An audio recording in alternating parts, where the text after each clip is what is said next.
Emergency in the air. On April 28, 1988, at 1:25 p.m., Flight 243 left Hilo, Hawaii. It was a 40-minute flight to Honolulu, and the weather was good.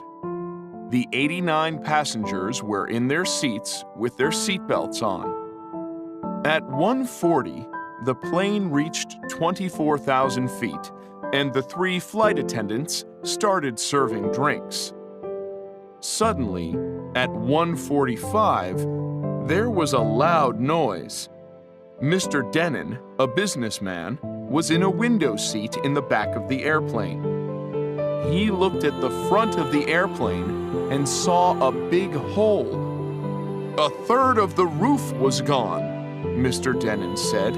"I saw blue sky." David Kupahea was in a seat in the front of the airplane. His suitcase was under the seat in front of him. Suddenly, the suitcase flew out of the airplane. Then, a piece of metal hit his arm and cut it. The passenger next to him had a large cut on his head. Everything was flying around.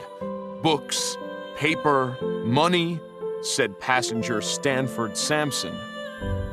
When the pilot heard the noise, he looked back.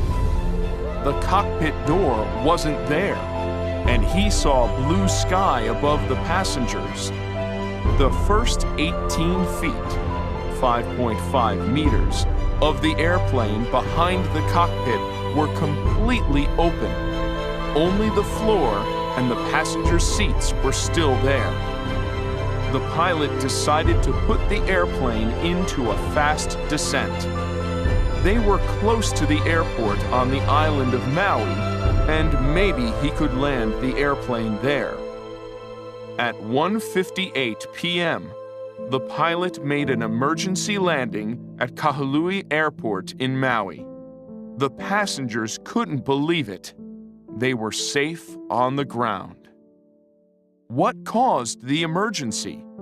It was an old plane. It made many short flights during its life. It took off and landed many times, and this weakened the plane.